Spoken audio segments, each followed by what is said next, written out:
이어서 지구촌 개벽 소식입니다. 쥐 왕국이라는 별명이 있을 정도로 쥐로 골머리를 앓는 미국 뉴욕시가 쥐에게 피임약을 먹여 개체수 증가를 억제하는 시범 계획을 세웠습니다. 9월 27일 영국 가디언에 따르면 뉴욕시는 앞으로 수개월 내에 콘트라페스트라는 이름의 설치류 피임약을 도시 곳곳에 설치해 쥐들이 먹도록 할 계획입니다. 이 피임약은 암컷쥐의 난소 기능에 영향을 미치고 수컷쥐의 정자세포 생산을 방해하는 작용을 한다고 합니다. 이번 계획은 수리부엉이 플라코가 지난 2월 죽은 뒤 추진된 것으로 알려졌습니다. 플라코는 맨해튼의 동물원에서 탈출한 후 1년여간 도심에 살며 뉴요커들의 사랑과 관심을 한몸에 받았는데 사후 부검 결과 체내에서 쥐약이 검출됐기 때문입니다. 이 때문에 쥐 피임약 살포 계획에는 플라코법이라는 별칭도 붙었습니다.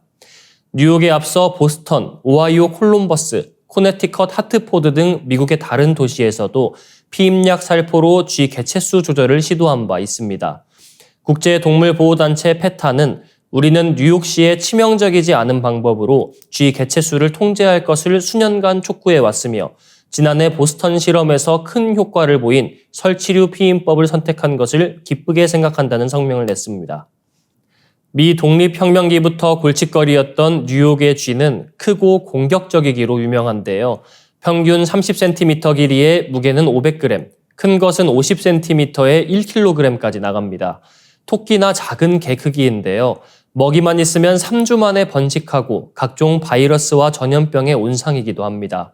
뉴욕시 인구가 840만 명인데 이런 쥐가 300만 마리에 달하는 것으로 추정되고 있습니다. 뉴욕시는 곳곳에 쥐덫과 쥐약을 놓고 식당들의 음식 쓰레기 버리는 시간까지 제한하고 있지만 해결이 쉽지 않은 상황입니다.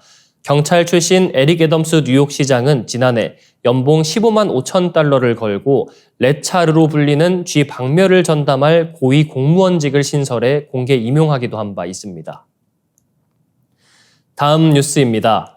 이스라엘이 팔레스타인 무장정파 하마스와의 전쟁에서 인공지능 시스템 라벤더와 가스펠을 운용하고 있는 것으로 알려졌습니다. 이스라엘군은 라벤더를 통해 매일 수천 명의 하마스 전투원을 표적으로 식별하고 있으며 이 결과를 검토한 뒤 공격을 명령하고 있습니다. 라벤더는 전화, 이메일, 메신저 등 통신 기록과 위성 이미지 등의 다양한 데이터를 융합해 활용하는 의사결정 지원 시스템입니다. 이를 통해 공격 표적의 탐색부터 확인, 분석, 의사결정까지의 시간을 크게 줄이고 있습니다. 특히 머신러닝 기술을 활용해 가자지구 주민 약 3만 7천 명을 킬링 리스트 후보로 분류하고 있습니다. 이 시스템은 누가 공격 대상이 될지를 결정하는 데 사용되며 생성된 리스트는 미사일 부대와 보병 부대 등에 전달되는데요. 군인들은 이 명단에 따라 작전을 수행하게 됩니다.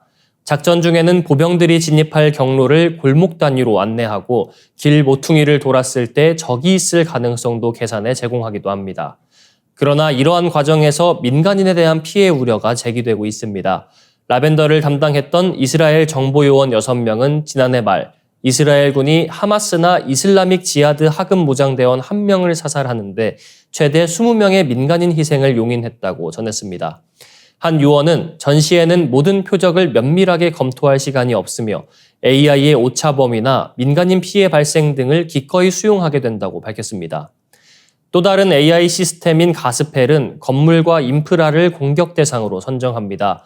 하마스의 전투지휘본부, 무기창고, 로켓 미사일 발사대 등이 우선 목표이며 무장대원이 거주하는 민간 주거 건물, 도심의 건물, 학교, 은행 등은 2차 목표로 설정되어 있습니다. 이스라엘군은 지난해 11월 2일 공식 웹사이트를 통해 가스펠의 존재를 공개하며 AI를 통해 빠른 속도로 공격 표적을 생성한 결과 27일간의 전투에서 12,000개의 건물을 공격했다고 밝혔습니다. 이스라엘은 전 세계에서 군용 AI 연구를 가장 활발히 진행하는 국가 중 하나입니다.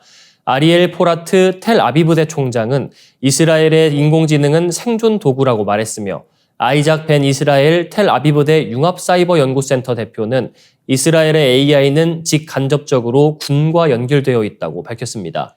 현재 이스라엘 내 첨단 기술 업체는 약 9,100개에 이르며 이 중 AI 전문 업체는 최소 2,200개에 달합니다.